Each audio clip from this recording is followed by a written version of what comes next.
Yes, good afternoon, everyone.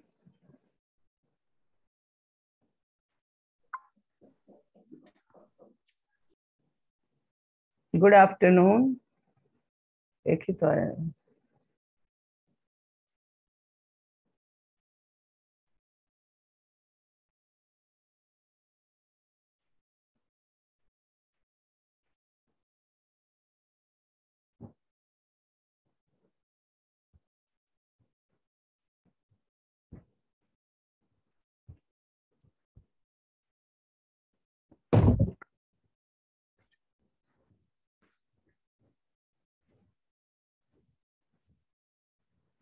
Sonu,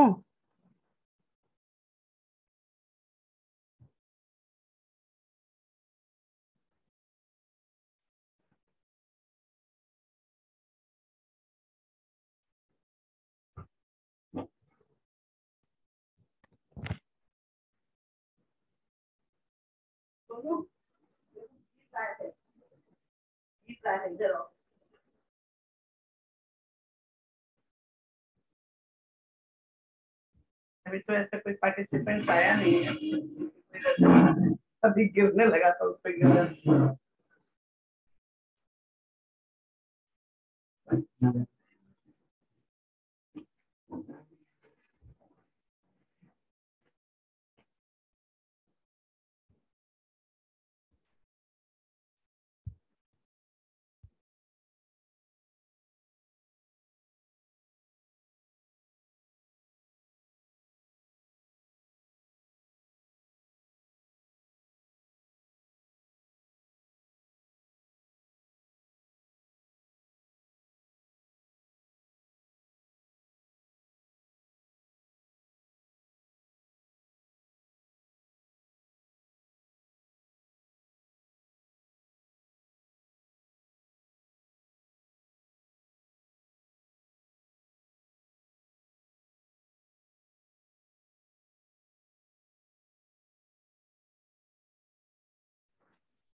हाँ, तो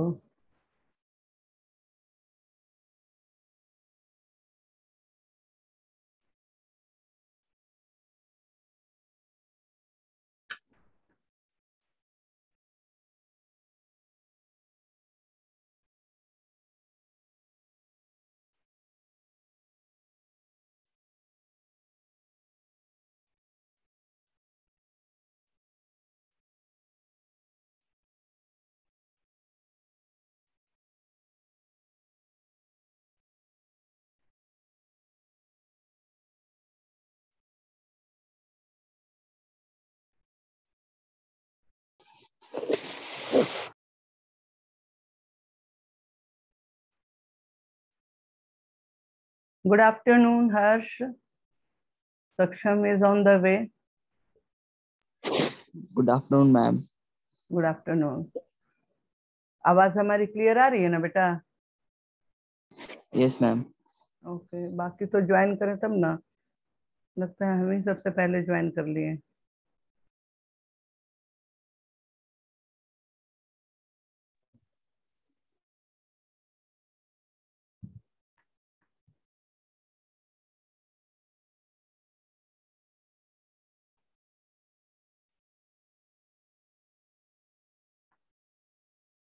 आप लोग का क्लास तो 1 ही बजे खत्म हुआ है क्या?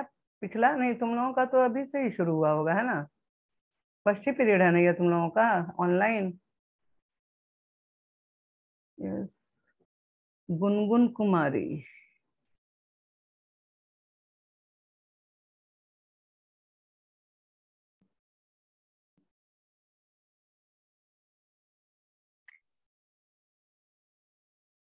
Taking too much time.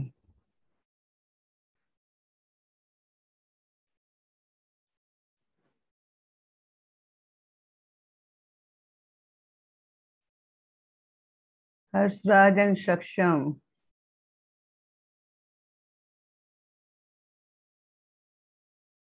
देखे इसीलिए हम इसको नहीं. So we have already discussed different political symbols, and I have given one activity to you. Have you completed that activity? In next offline class, you may submit. Please submit the activity which is given by me in for your project. Have you done or not? बनाना शुरू किया था बेटा?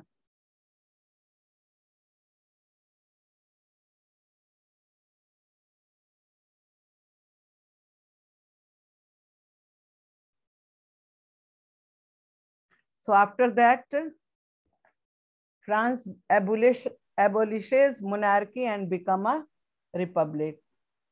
Our next topic is abolition of monarchical government in France, abolition of constitutional monarchy in France, and invent of republican system.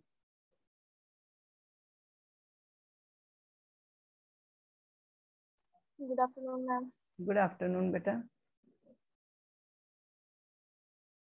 Very few students have joined.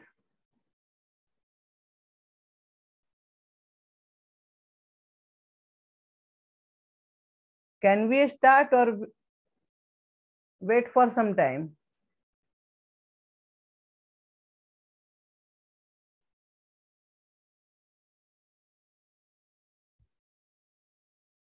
चार minute हो गया, 1:04।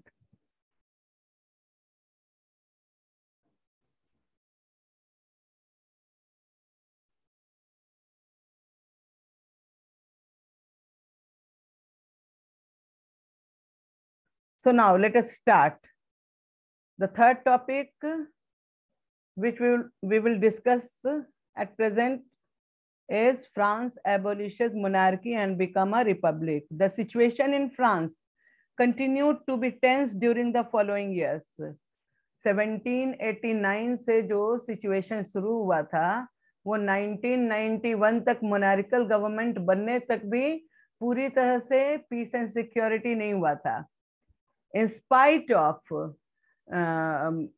advent of constitutional monarchy, some section of society were still dissatisfied. And you all know that what were the reason of dissatisfaction? Now the condition of conditions of 3 states has already been changed. ठीक है ना? Power and privileges have already been seized by 2 upper stages, first state and second state. But in spite of that, in constitutional monarchy, some section or a big section of society have not got the right to vote. So people were still dissatisfied. कुछ वैसे ही लोग middle class को भी या पढ़े लिखा वर्ग को उन्हीं को मिला था राइट टू वोटिंग जो टैक्स पेयर थे, ठीक है ना, जो अवेयर थे. लेकिन वुमेन और यूथ बिलो 25 इयर्स को कोई राइट नहीं मिला था. So still a big section of society were dissatisfied and that create disturbances in France, in different parts of France. The situation in France continued to be tense during the following years. Although Louis XVI had signed the constitution, he entered into a secret negotiation with the King of Prussia. Rulers of other neighboring countries too were worried by the developments in France and made plans to send troops to put down the events that had been taking place there since the summer of 1789. भले ही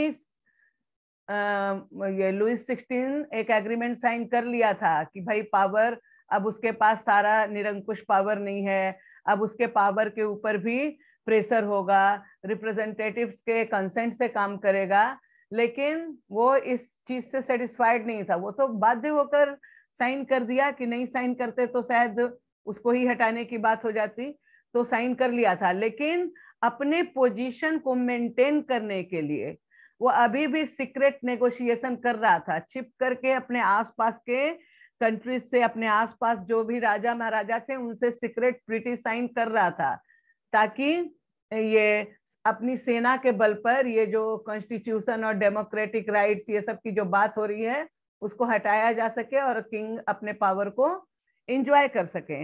इसलिए Louis 16 secret negotiation मतलब होता है बातचीत कर रहा था king of Persia से और अपने आसपास के पड़ोसी राजाओं से बात कर रहा था, और वो चाहता था कि उसका राइट्स फिर से पहले जैसा हो, पीपल को राइट नहीं हो। ठीक है ना। आसपास के कंट्री भी इसके साथ गुप्त रूप से बातचीत कर रहे थे, क्योंकि उनको भी डर था कि जो फ्रांस में हुआ कहीं उनके यहाँ ना हो जाए, कहीं उनका भी किला और उनका भी रजवाड़ा और रहने का जो जगह है और पावर को सीज ना कर दिया जाए, उनके रूलर्स उनके एरिस्टोक्रेट ग्रुप को भी पावर को कहीं सीज ना कर दिया जाए। तो वो भी थोड़े डरे हुए थे फ्रांस के डेवलपमेंट को देखकर, तो वो भी गुपचुप से लुइस 16 के साथ अपना बातचीत कर रहे थे कि कैसे क्या किया जाए, कौन सा सेना भेजा जाए ताकि ये जो भी इवेंट्स और जो भी मूवमेंट लोगों के बीच में है, जो भी डिसकंटेनमेंट लोगों के बीच में है, उसको पूरी तरह से सप्रेस किया जा सके और फिर से मोनार्किकल गवर्नमेंट अपना वही एब्सोल्यूट मोनार्की का सिस्टम को फॉलो कर सके। तो वो चाहते थे कि पीपल को राइट ना मिले। फ्रांस के लोग और रिवोल्यूशनरीज चाहते थे कि इक्वल राइट्स दिया जाए। तो सिर्फ कॉन्स्टिट्यूशनल मोनार्की से यहाँ के लोग खुश नहीं थे, बल्कि अभी भी वो अपने राइट्स के लिए फर्दर फाइट कर रहे थे और अपने आप को रीऑर्गेनाइज्ड कर रहे थे। Before this could happen, the National Assembly voted in April 1792 to declare war against Persia and Austria. Thousands of volunteers thronged from the provinces to join the army. They saw this as a war of the people against king and the aristocracy all over Europe. ये लोग अभी गुपचुप secret agreement कर रहे थे। तब तक जो national assembly, constitutional monarchy का जो नेशनल असेंबली था, वो ऑलरेडी ऑस्ट्रिया के अगेंस्ट में वार ऐलान कर दिया था, ऑस्ट्रिया के अगेंस्ट में एंड पर्शिया के अगेंस्ट में। और चूंकि बहुत सारी भीड़ जिनको राइट्स नहीं था, वो पूरा अपना दल बल के साथ पूरा चढ़ाई ही एक तरह से कह सकते हो कि चले गए थे। और मतलब एक तरह से जो जनरल पीपल था फ्रांस का, जिनको राइट्स नहीं था, जो अपने राइट्स के लिए फाइट कर रहे थे, उनको ये एहसास था कि शायद ये उनका लास्ट टाइम हो सकता है जबकि वो अपने राइट्स के लिए फाइट करें। तो वो आप सब जो है अपने अपने घरों से बाहर आ चुके थे और चाहते थे कि रिवॉल्यूशनरी के आर्मी को ज्वाइन करें ताकि तख्ता पलट कंप्लीटली हो सके एंड डेमोक्रेटिक सेटअप हो सके, कॉन्स्टिट्यूशनल राइट्स उनको मिल सके। तो चारों ओर से लोग वॉलेंटियर्स, हजारों वॉलेंटियर्स आ गए थे और प्रोविंसेस में इकट्ठा हुए थे और आर्मी को ज्वाइन किए थे। And this prove the example about people's revolution against the power, against the monarchical government. ये एक एग्जाम्पल बन गया था। उस समय का पूरा एरिस्टोक्रेसी जो था, वो आपका पूरे यूरोप में जो एरिस्टोक्रेट ग्रुप था, जो फर्स्ट स्टेट के ग्रुप थे, वो उनके ऊपर ये पूरे हावी हो चुके थे और अपने राइट्स के लिए फाइट करने के लिए तन मन से तैयार हो गए थे। They saw this as a war of the people against king and aristocracies all over the Europe. इनको लग रहा था कि अभी इस बार अगर वो अपना हिम्मत नहीं दिखाए पीपल, तो उनको कभी भी लाइफ में राइट नहीं मिलेगा। और यही उनको एहसास हो रहा था रिवोल्यूशनरीज के द्वारा और अपर मिडिल क्लास के द्वारा कि यही समय है जब वो किंग और एरिस्टोक्रेट ग्रुप के पावर को सीज करके एक कॉमन पावर, इक्वल सोसाइटी में इक्वलिटी को, वो पावरफुल गवर्नमेंट को डेमोक्रेटिक और कॉन्स्टिट्यूशनल गवर्नमेंट के रूप में रिप्लेस कर सकते हैं। Among the patriotic song they sang was Marseillaise, composed by the poet Roger de L'Isle. इनके द्वारा जो बेसिकली वहाँ का नेशनल एंथम था। कई सारा पैट्रियोटिक सॉन्ग भी लोग अपना गा रहे थे, अपने अंदर देश की भक्ति की भावना जगा रहे थे, आगे बढ़ रहे थे और किंग के अगेंस्ट फाइट करने में ये जो नेशनल सॉन्ग्स और पोएट के द्वारा जो लिखा गया पैट्रियोटिक सॉन्ग था, कविताएं थी, ये इनका सोर्स ऑफ इंस्पिरेशन के रूप में एक्ट कर रहा था। और ये इस तरह के फीलिंग से, पैट्रियोटिक फीलिंग से ओत प्रोत होकर वो अपने रिवॉल्यूशन को आगे बढ़ाए. It was sung for the first time by volunteers from Marseille as they marched into Paris and so got its name. ये पहली बार उसी समय आपका 1789 का रिवॉल्यूशन में नहीं बल्कि 1791 के बाद गाया गया, जब वो अपने आप को पूरी तरह से लिबर्टी एस्टेब्लिश करने के लिए जब वो रेवोल्यूशन कर रहे थे. बाद में यही मर्सेलिस जो था वो वहां का नेशनल एंथम के रूप में डिक्लेयर किया गया, नेशनल एंथम के रूप में गाया जाने लगा. ये इतना ज्यादा पैट्रियोटिक फीलिंग को एक्सप्रेस करता था. The revolutionaries wars, the revolutionary war brought losses and economic difficulties to the people. अब कोई भी वार तो ऐसा तो नहीं है कि वार जब होगा तो मतलब तुरंत ही खुशहाली आ जाएगी. अगर राइट्स के लिए कोई लड़ाई फाइट की जा रही है तो during the time of war disturbance तो होगा ही, इकोनॉमिक लॉसेस होगा, पॉलिटिकल डिस्टर्बेंस होगा, पीस थ्रेटेंड होगा ही. तो ये फ्रांस में भी ये 1791 1792 का पीरियड जो था वो काफी डिस्टर्बेंस वाला पीरियड था. जहां तहां रेवोल्यूशन हो रहे थे, पीपल यूनाइट हो चुके थे, राजा के अगेंस्ट में फाइट कर रहे थे, पैट्रियोटिक सॉन्ग गा रहे थे, अपने आप का क्लब बना रहे थे. बहुत सारा क्लब और ऑर्गेनाइजेशन के रूप में अपने आप को ऑर्गेनाइजेशन का मेंबर के रूप में एक लीडरशिप के अंडर में वो अपने राइट्स के लिए फाइट कर रहे थे. और ये लड़ाई में काफी लॉसेस भी हुआ, इकोनॉमी का काफी नुकसान भी हुआ उस पीरियड में, और जो कि अवश्यंभावी ही था, वो तो होना ही था. अगर वार है तो डिस्ट्रक्शंस तो होगा ही. तो उस तरह का डिस्ट्रक्शन, डिस्टर्बेंस, ये सब जो था वो कॉमन फीचर्स था during the time of revolutionary war. Economic losses हो रहे थे, people were face difficulties in their livelihood, in earning their livelihood. तो ये सिचुएशन पहले भी था और इतना लंबे समय तक जो डिस्टर्बेंस और वार होता रहा उससे कंडीशन और वर्स्ट हो गया था. While the men were away fighting at the front, women were left to cope with the task of earning a living and looking after their families. जैसे कि हम पहले ही बताए थे कि हर घर से जो कॉमन पीपल थे, हर घर से उसमें मेल मेंबर जो थे निकलकर रिवोल्यूशनरी आर्मी में भर्ती हो चुका था और सैनिक के रूप में रिवोल्यूशन में अपना योगदान दे रहा था. तो दूसरी ओर जहाँ पे हंगर का सिचुएशन था वहां पे घर की महिलाओं के ऊपर भी काफी रिस्पॉन्सिबिलिटी आ गया था. अब घर में कोई मेल मेंबर नहीं, वो अपना लिबरेशंस के लिए, लोगों को फ्रीडम के लिए, लोगों के इक्वल राइट्स के लिए फाइट कर रहे थे एक तरफ, तो दूसरी तरफ घर की महिलाओं के सामने भी एक समस्या थी अपने बच्चों को, अपने घर को चलाने की, उनको फीड करने की. तो वो भी घर के अंदर वो उस टास्क को पूरा करने के लिए हार्ड वर्क कर रही थी. ठीक है. They were left to cope with the task of earning a living and looking after their families. Large section of population were convinced that revolution had to be carried further, as the Constitution of 1791 gave political rights only to the richest section of society. Political clubs become an important rallying point for people who wish to discuss government policies and plan their own forms of action. The most successful of these clubs was that of the Jacobins, who got its name from the former convent of Saint Jacob in Paris.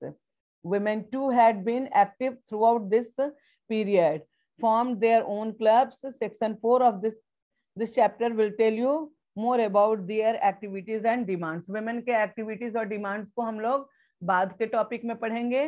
अभी देख रहे हैं कि male member बाहर थे, लड़ रहे थे, रिवॉल्यूशन कर रहे थे, तख्ता पलट करने का पूरा पुरजोर कोशिश कर रहे थे, क्योंकि उनको लगता था कि यही उनके पास समय है जब वो अपने राइट्स के लिए फाइट कर सकते हैं.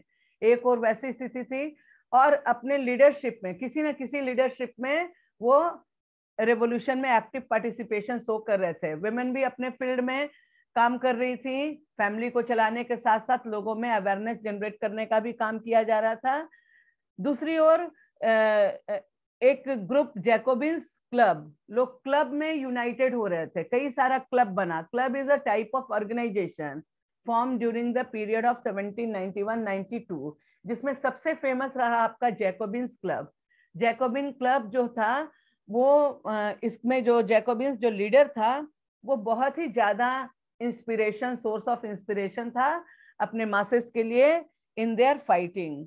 लोगों को अभी लग रहा था, फ्रेंच पीपल अभी उनको ऐसा लग रहा था कि ये वार अभी कंटिन्यूड रहेगा, क्योंकि ये वार अभी और चलने वाला है, क्योंकि ज्यादातर सोसाइटी के लोग जो थे वो कॉन्स्टिट्यूशनल मोनार्की से सेटिस्फाइड नहीं थे, क्योंकि उनको इक्वल राइट्स नहीं दिया गया था। इसलिए वो मैक्सिमम कोशिश कर चाह रहे थे कि ये वार तो अभी चलेगा ही, और जब तक ये पूरी तरह से उनके ऑब्जेक्टिव्स को सेटिस्फाई ना कर दे। The members of the Jacobin clubs belonged mainly to the less prosperous section of society. They included small shopkeepers, artisans such as shoemaker, pastry cooks, watchmakers, printers, as well as servants and daily wage workers. जो Jacobin club जो organisation था, इसके member जो थे वो common people ही ज्यादा थे। Richer section of society नहीं थे, अपर मिडिल क्लास नहीं थे, बल्कि कॉमन पीपल थे, छोटे छोटे व्यापारी थे, वर्कर्स थे, पीजेंट थे। वो जैकोबिन क्लब्स के मेंबर बनकर रिवॉल्यूशन में पार्टिसिपेट कर रहे थे ताकि उनको भी राइट्स मिल सके। ठीक है। There leader was Maximilian Robespierre. Maximilian Robespierre जो था, that was the leader of all these small section of society or Jacobin clubs, and large group among the Jacobin decided to start wearing long striped trousers similar to those worn by dock workers. देखो, आपका examination point of view से ये जो dresses दिखा रहा है photo में, identify करने के लिए आता है कि जैकोबिन्स क्लब के मेंबर किस तरह का ड्रेस पहनते थे, और जो रूलर एरिस्टोक्रेट मेंबर्स थे वो किस तरह का ड्रेस पहनते थे। एरिस्टोक्रेट मेंबर्स जो थे वो नी तक का वो पहनते थे, जो कि नीचे से बांधा जाता था, शू और उस तरीके का ड्रेसअप होते थे। और जैकोबिन क्लब के मेंबर्स जो थे वो किस तरह का पहनते थे। Jacobins decided to start wearing long striped trousers similar to those worn by dock workers. जो डॉक जानते हो क्या होता है? ड्राई डॉक्स, डॉक्स होता है जहाँ पे रिपेयरिंग वर्क होता है जहाज का, ठीक है ना, पानी का जहाज का। तो वहां पे काम करने वाले वर्कर्स जिस तरह का ड्रेस पहनते थे, जैकोबिन क्लब के मेंबर भी डिसाइड किए कि चूंकि उनका जैकोबिन क्लब कॉमन पीपल के ऑर्गेनाइजेशन को शो करता है और कॉमन पीपल के डिमांड्स को फुलफिल करने के लिए फाइट कर रहा है, तो उनका ड्रेसेस भी कॉमन पीपल के जैसा ही होना चाहिए। तो इन्होंने डिसाइड किया कि दूर से ही जैकोबिन क्लब्स के मेंबर आ जाएगा समझ में कि ये रिवोल्यूशनरी है, इसलिए उन्होंने अपना ड्रेस भी डिसाइड किया, जो कि था they start wearing long striped trousers similar to those worn by dock workers. This was to set themselves apart from the fashionable section of society. ये ड्रेस उनके रिवोल्यूशन को मार्क करता है, और वो जैकोबिन क्लब्स के मेंबर हैं इसको डिसाइड करता है। और ये ड्रेस वो इसलिए चूज किए ताकि वो अपने आप को रिचर सेक्शन और फैशनेबल सेक्शन से अलग थलग दिखा सके, कि भाई वो फैशन के लिए फाइट नहीं कर रहे हैं, वो उनका जो डिमांड है वो जेन्युइन है। एक वर्कर का डिमांड क्या होता है कि वेजेस अच्छा मिले, इक्वालिटी मिले, राइट्स मिले। तो ये वो ग्रुप है जो कि अपने लिबर्टी के लिए काम कर रहा है, अपने फ्रीडम के लिए काम कर रहा है, और ये कॉमन पीपल को सिग्निफाई करता है, डिनोट करता है, ये ड्रेस जो वो लोग रिवोल्यूशनरी वेयर कर रहे थे। ठीक है। This was to set themselves apart from the fashionable section of society, specially nobles who wear knee breeches. वो घुटने तक का पहनते थे एकदम, ये जो उनका पैंट होता था। It was a way of proclaiming the end of the power wielded by the wearers of knee breeches. जो जैकोबिन क्लब और उनका जो फाइट था, ये डिक्लेयर कर रहा था कि अब वो समय दूर नहीं है जब आपका नी ब्रीचेस जो हैं और जो पावरफुल सेक्शन ऑफ सोसाइटी है उनका पावर खत्म होने में अब ज्यादा दिन नहीं है, क्योंकि ये सारे कॉमन पीपल अब आ चुके हैं, रिवोल्यूशनरी मूवमेंट में शामिल हो चुके हैं, और अब वो दिन ज्यादा दूर नहीं है जब तख्ता पलट होने वाला है और उनके पावर सीज होने वाले हैं. These Jacobins came to be known as the sans-culottes, literally meaning those without knee breeches. Sans-culottes means men wore in addition to the red cap that symbolizes liberty. Women, however, were not allowed to do so. कल हम लोग जो symbols देख रहे थे उसमें यहाँ पे red cap दिख रहा है ना, red फाइगन कैप दिख रहा है, cap worn by a slave upon becoming free. तो वो स्ट्राइप्ड ट्राउजर के साथ साथ वो लाल टोपी भी लगा रहे थे, जो कि सूचक था कि अब वो अपने जो जंजीर को तोड़ने वाले हैं, अब वो अपने आप को फ्री करने वाले हैं फ्रॉम स्लेवरी. अब वो दिन ज्यादा दूर नहीं है जब वो गुलामी का जंजीर तोड़ करके एक कॉमन पीपल के साथ फ्रीडम को एंजॉय करेंगे, इक्वल राइट्स को एंजॉय करेंगे. तो ड्रेसेस भी जो था वो सिंबलाइज करता था उनके रिवॉल्यूशन को, उनके पैट्रियोटिक फीलिंग को, उनके राइट टू फ्रीडम के लिए अपने आप को एक्सप्रेस, उनके एक्सप्रेशंस को, ये सब सिंबलाइज करता था उनका ड्रेसेस. किनका? Members of Jacobian clubs. कौन थे? Common people, small businessmen, workers, artisans, all these dock workers, all these were the members of Jacobin clubs, and they fight for their freedom, liberty, freedom of expression, and they fight to seize the power enjoyed by aristocrat and kings. Any confusion up to this portion?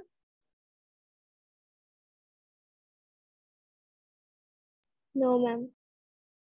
किसी को कुछ पूछना है तो समझ में आ रही है बात कि फ्रेंच रेवोल्यूशन सिर्फ 1789 तक ही लिमिटेड नहीं था, बल्कि आगे भी ये हो रहा था. बोर्ड सबको क्लियर है? दिख रहा है सबको सही से? Yes ma'am. ओके बेटा, तो आगे बढ़े हम लोग. Yes ma'am. अभी भी 1791 का जो ये रिवॉल्यूशन 91-92 में चल रहा था, अभी भी इस रिवॉल्यूशन में एक कमी थी. क्या कमी थी? इक्वालिटी के लिए फाइट कर रहे थे, लिबर्टी के लिए फाइट कर रहे थे, फ्रीडम के लिए फाइट कर रहे थे, ठीक है, लेकिन एक कमी अभी भी थी. क्या कमी थी? अभी तुरंत बताए हैं. क्या कमी थी इनके रिवॉल्यूशन में? अभी भी रिमेनिंग सेक्शन ऑफ सोसाइटी तो शामिल हुए, लेकिन womens were deprived of the right to fight against French king. Women को अभी भी इसमें शामिल नहीं किया गया था. They were look after the household activities only. हालांकि बाद में देखोगे कि womens were also emerged and they also fight for their rights. ठीक है ना. अभी भी एक ग्रुप को कॉन्स्टिट्यूशनल मोनार्की बना तो एक ग्रुप को राइट मिला जब वोट देने का, तो दूसरा ग्रुप उससे आहत हुआ, है ना. उनमें डिसकंटेनमेंट हुआ, उनमें a feeling of unrest develop हुआ, और वो अनरेस्ट फीलिंग जो थी वो सभी को, कॉमन पीपल को, लोअर मिडिल क्लास को यूनाइट किया. They organise themselves in Jacobin clubs, in different clubs, and under the leaderships of Maximilian Robespierre, they fight against the aristocrat group. They symbolizes their revolution by their dresses, cap also, that they were other than the aristocrat group. They were the groups of common people, but still women were deprived of all these action. उनको शामिल नहीं किया गया था. तो ये एक कमी अभी भी थी. In the summer of 1792, the Jacobins planned an insurrection of a large number of Persians who were angered by the short supplies and high prices of food. On the morning of अगस्त 10, ये अगस्त 10 का revolution के नाम से भी जाना जाता है। On the morning of August 10 they stormed terms पहले भी आ चुका है, कोई बताएगा इसका मीनिंग? पहले भी हम लोग पढ़ चुके हैं। They stormed the palace of Tuileries, massacred the king's guard. सबसे शुरुआत में आ जाओ, फ्रेंच रेवोल्यूशन के शुरुआत में किला में क्या हुआ था? तोड़ फोड़ मचा था ना? हाँ हमला किया था। Yes ma'am. हाँ, सब एक साथ चढ़ाई कर दिए थे, एक एक ईंट उखाड़ के फेंक दिए थे। सेम सिचुएशन फिर हुआ समर 1792 में। जैकोबिन्स यानी कि वर्कर ग्रुप्स, जैकोबिन क्लब्स के मेंबर जो थे, प्लान किए और बड़ी संख्या में large number of Parisians who were angered, जो कि काफी गुस्से में थे। क्यों गुस्से में थे? Why large number of Parisians were angered? Due to short supply of bread, due to hunger, due to high price of food, high price of bread. मतलब कि पैसा रहते भी खाना नहीं मिल रहा था, उसका सप्लाई कम था। पहले भी बताए थे कि बढ़ते बढ़ते जब कॉमन पीपल की बारी आती थी तो शॉप बंद हो जाते थे कि खत्म हो गया है, खत्म हो गया है। तो बहुत ही इससे सिर्फ दुखी नहीं थे बल्कि गुस्से में आग बबूला थे।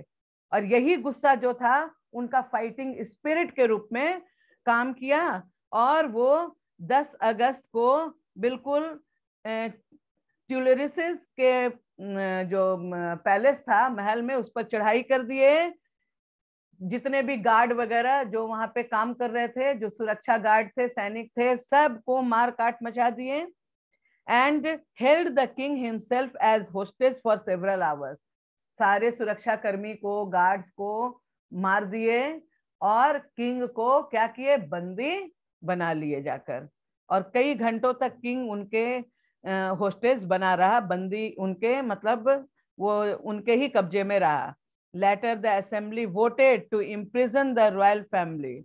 इतने पर ही शांत नहीं हुए, बाद में फिर वो आपस में विचार विमर्श किए और वोटिंग किए। और वोटिंग में ये डिसाइड किया गया कि जितने भी रॉयल फैमिलीज के लोग हैं उन सबको कारागार में बंद कर दिया जाए, उन सबको बंदी बना लिया जाए। बहुत पावर एंजॉय कर लिए। अब टाइम है लिबर्टी का, ठीक है ना? तो सभी वो voted to imprison the royal family. Elections were held from now on all men of 21 years and above regardless of wealth got the right to vote। अभी भी देखो इसमें क्या कमी है? आपस में असेंबल हुए, वोटिंग किए, क्या कमी है अभी तक? बताओ इसमें क्या कमी रह गई फिर? Now also only all mens above 21 years of age have got right, women's were deprived of the right to vote। उनको राइट टू वोट अभी भी नहीं मिला। जो असेंबली बनाए, इलेक्शन किए और सभी को, चाहे वो कम पैसा कमाता हो, ज्यादा पैसा कमाता हो, लोअर मिडिल क्लास हो, आर्टिजन ग्रुप हो, वर्कर ग्रुप हो, पीजेंट ग्रुप हो या अपर मिडिल क्लास, सबको एक समान राइट दिया गया, राइट टू वोट। किस एज में? 21 साल या इससे ज्यादा उम्र के सभी लोगों को राइट टू वोट दिया गया। But only men have got the right to vote। The newly elected assembly was called the conventions। इसका कन्वेंशन नाम दिया गया। On 21st September 1792 it abolished the monarchy and declared France a republic। Republican government का declaration हो गया। कब? 21 सितंबर 1792 को। Monarchal government खत्म हो गया, राजा को बंदी बना लिया गया, रॉयल फैमिली को प्रिजन में डाल दिया गया, किंग का पावर सीज कर दिया गया और रिपब्लिकन गवर्नमेंट का एस्टेब्लिशमेंट किया गया। France become a republic in 21st September 1792। As you know, a republic is a form of government where the people elect the government including the head of the state। हमारे यहाँ भी Republican government है जिसमें people have got the right to choose their representatives. ठीक है ना? हम जो रिप्रेजेंटेटिव चुनकर लाते हैं, वही सरकार बनाती है, वही डिसीजन लेती है ऑन बिहाफ ऑफ पीपल।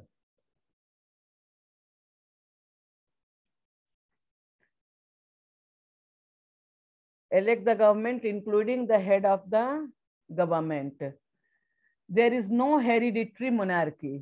अभी तक क्या सिस्टम था? वंशानुगत, मतलब राजा का बेटा राजा, फिर उसका बेटा राजा, फिर उसका अगर कोई बेटा नहीं है तो उसी का फैमिली से कोई राजा, ये सिस्टम चल रहा था, हेरिडिटरी सिस्टम था। और अभी रिपब्लिकन गवर्नमेंट में is there any possibilities of hereditary system? है क्या पॉसिबिलिटीज? हाँ, कोई बताएगा? अगर कोई पॉसिबिलिटीज चाहे अभी तो इन द लॉन्ग रन नहीं हो सकता है, क्योंकि हमारे यहाँ भी हम लोग देखे हैं गांधी फैमिली, ऐसे ये पॉलिटिक्स के बारे में बात करनी नहीं चाहिए, लेकिन आप देख रहे हो, और अब लोग इतने अवेयर हो गए हैं कि जो लायक होगा उसी को चुनेंगे। नहीं तो अगर ऐसा नहीं होता तो राहुल गांधी बनते ना जी। तो हेरिडिटरी सिस्टम से बिल्कुल विपरीत था हमारा ये रिपब्लिकन सिस्टम में, that abolishes hereditary monarchy. You can try and find out about some of other countries that are republics and investigate when and how they become so. Investigate समझते हो ना? ये आपको एक वर्क दिया हुआ है कि आप वर्ल्ड में कितने कंट्री रिपब्लिक हैं और कैसे वहां पे रिपब्लिकन सिस्टम की शुरुआत हुई। ठीक है ना? हमारे यहाँ भी कॉन्स्टिट्यूशन का फ्रेमिंग ड्राफ्ट किया गया था, काफी चर्चा करके, काफी बातचीत करके, डिस्कशन करके, और उसमें भी आपका ब्रिटिश कॉन्स्टिट्यूशन, अमेरिकन कॉन्स्टिट्यूशन और कई सारे यूरोपियन कॉन्स्टिट्यूशन से हम अपना थीम लिए थे, और उन सभी का जितना भी गुड थिंग्स था वो, जैसे कि अमेरिकन कॉन्स्टिट्यूशन ब्रिटेन था तो वहां से वो चीज ले लिए, डेमोक्रेटिक राइट्स ब्रिटिश कॉन्स्टिट्यूशन में था तो वहां से वो चीज ले लिए, जितना भी गुड थिंग्स था डिफरेंट कॉन्स्टिट्यूशन को काफी स्टडी किए, डिस्कशन किए, तब इंडिया का कॉन्स्टिट्यूशन लिखा गया। ठीक है ना? कॉन्स्टिट्यूशन ड्राफ्ट हुआ। तो उसी तरीके से आपके लिए यहाँ पर क्वेश्चन है कि find out about some other countries that are republic and you have to investigate. आपको पता लगाना है, जांच करना है, खोज करना है, नेट से देखो, गूगल से देखो, सर्च करना है क्या कि वो उस कंट्री में रिपब्लिकन सिस्टम कब से शुरू हुआ और कैसे शुरू हुआ, मतलब कि उसका हिस्टोरिकल बैकग्राउंड भी देखना होगा आपको। ठीक है ना? हो जाएगा। कुछ बच्चे कल हमको दिखाएंगे क्या स्कूल में? Yes ma'am. हाँ, ये तुमको भी अच्छा लगेगा करने में। Louis XVI was sentenced to death by a court on the charge of treason. Treason क्या बोल रहा है? Betrayed of one's countries और गवर्नमेंट, धोखाधड़ी का चार्ज लगाकर लुइस 16 को क्या किया गया? मौत की सजा दी गई, धोखाधड़ी के चार्ज में, कि भाई आप एक कंट्री के सुपर पावर होने के बाद भी, उसका नेता उसका पिता के समान होता है होने के बाद भी आपने पावर का मिसयूज किया है, तो इस तरीके का उस पर चार्ज लगाया गया और उसको मौत की सजा दी गई। On 21 January 1793 he was executed publicly at the place de la Concorde. The Queen Mary Antony met with the same fate shortly after. 1793 में 21 जनवरी 1793 में उसको पूरी जनता के सामने उसकी हत्या की गई। ठीक है ना? उसको मौत की सजा दी गई, और कुछ समय बाद उसकी पत्नी को भी वही कुछ फेस करना पड़ा, मतलब उसका भी वही हश्र हुआ बाद में। The reign of terror. अब तक के पोर्शन में कहीं पे किसी को कोई कंफ्यूजन है तो पूछोगे बेटा जल्दी। If you are having any confusion then ask please. कितना मिनट बचा है? 2-3-4 मिनट बचा है क्या? हाँ, 3 मिनट के करीब बचा है, या 1-2 ही मिनट बचा है। If you are having any question then ask. आपके लिए 2 काम यहाँ पे दिए हैं, एक एक्टिविटी और दूसरा रिपब्लिकन गवर्नमेंट का कौन कौन सा कंट्री अडॉप्ट किया, कब अडॉप्ट किया और क्यों अडॉप्ट किया, ये तीनों बात। ठीक है। The reign of terror, what do you mean by the reign of terror, क्या मतलब होता है इसका? आतंक। हाँ, आतंक का साम्राज्य। ठीक है ना। The period from 1793 to 1794 is referred to as Reign of Terror. Robespierre followed a policy of severe control and punishment all those whom he saw as being enemies of the Republic, ex-noble and clergy, members of other political parties, even members of his own party who did not कौन agree। सा activity करने के लिए दी है? Activity में ये दिए थे बेटा, और ये आपका इस नंबर बेस्ड एक्टिविटी है, पेज नंबर तुम्हारा 12 में। रीडिंग पॉलिटिकल सिंबल है ना,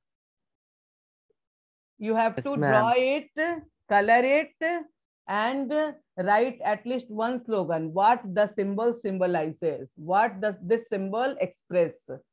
एक एक कोट लिखकर ये जितने भी सिंबल्स हैं उनको बनाना है। जैसे ब्रोकन चेन है, तो ब्रोकन चेन सिग्निफाई करता है कि नाउ वर्कर्स वेयर एगर, मतलब कि अब वो बहुत अंदर से इच्छा कर रहे हैं कि अब गुलामी का जंजीर को तोड़ना है, यानी कि स्लेव से फ्रीडम को सिग्निफाइज करता है। रेड टोपी भी वो रिवोल्यूशनरी को आइडेंटिफाई करता है, सिग्निफाइज करता है, जो अब गुलामी पीछे छोड़कर लिबर्टी को अपनाना चाह रहे हैं, फ्रीडम को।